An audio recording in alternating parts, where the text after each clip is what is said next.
I'm Father Gustavo Calderon, the Jesuit Provincial of Ecuador and the president of the Working Boys Center, a family of families.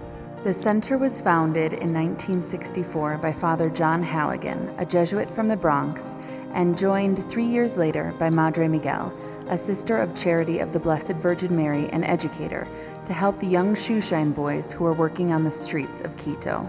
Meals, housing, and education were provided to more than 200 working boys, but it was quickly learned through the center's work that in order to address poverty and for the people to truly have an opportunity to leave situations of grave vulnerability, the entire family needed to participate.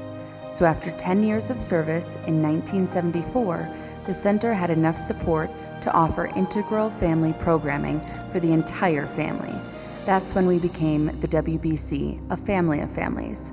Over our rich 55-year history, the Working Boys Center has accompanied and supported more than 6,000 families in leaving the cycle of educational, economic, and spiritual poverty forever. During these continued times of uncertainty, we're hopeful this message finds you and yours well and in good health. Here in Quito, we are continuing to fight the widespread virus by addressing the most basic of needs for our community: medical attention, food accessibility, and spiritual accompaniment. When the pandemic came to Ecuador, it hit the coast, Guayaquil, the largest city in Ecuador, and slowly made its way to Quito, Ecuador's capital. The center, as well as all the schools in Ecuador and most other organizations, closed their doors in mid-March. The city was on a government-mandated lockdown until earlier this summer. This means that there was an extremely strict curfew beginning at 2 p.m. until 5 a.m. Public transportation ceased services, interprovincial and international travel was prohibited, and only grocery stores and essential businesses were open. The number of people infected has continued to rise, and for months, Quito was at a standstill. Hospitals continue to be at maximum capacity, and many businesses have had to close permanently. However, we knew that our work at the center could not stop, even in a global health pandemic. Our 310 families need us now more than ever before.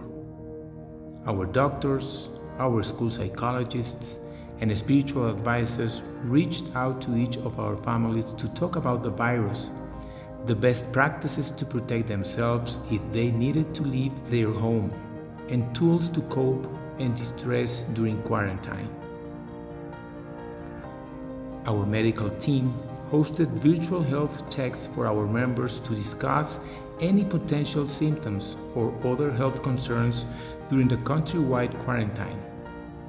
And through local alliances with local businesses like the Quito Food Bank, TIA, a large grocery chain, and our food providers, we were and continue to be able to provide our community with nutritious food kits every 2 weeks. For most of our families, these kits have been supplemental, but for some, it has been their only source of food. For those who have been to the center, this is our comedor or cafeteria. It is usually divided into the space to celebrate Mass, and then the other half is where our family of families break bread and share the 3 meals a day provided by your generous donations. But since the pandemic began in mid-March, it has been converted into our own food bank. From the beginning of the countrywide quarantine until now, we have provided more than 100,000 people with provision kits, so that means every 2 weeks our member families have received kits, and we have also helped out our neighbors throughout the north of Quito. As you can see, our team is busy measuring dry goods and packaging up the provision kits for our families.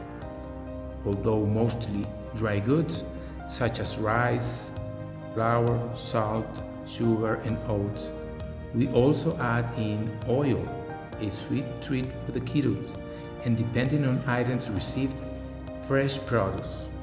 When the official quarantine began, we were in the middle of the second semester and classes needed to continue. Our teachers and volunteers continue with their classes by any means necessary. For most families, classes were held via video chat on the family cell phone, as most of our families do not have access to a computer. Creativity was key for our educators.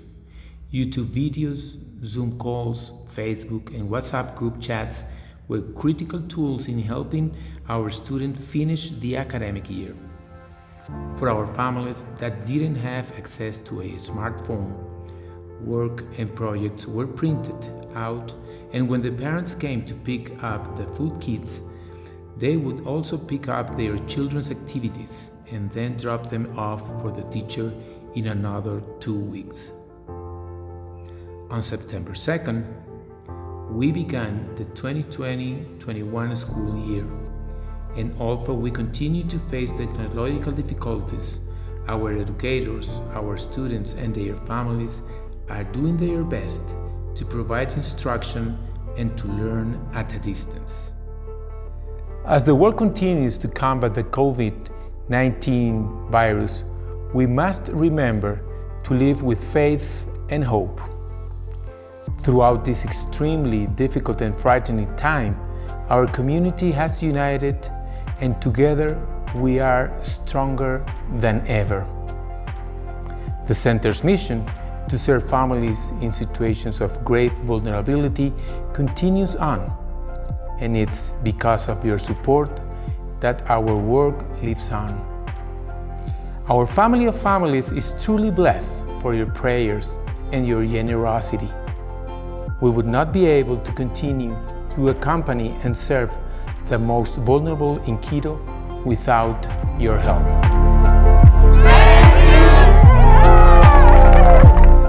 Your partnership with the Working Boys Center, a family of families, is a blessing. We hope you can come and visit us soon. Thanks a lot.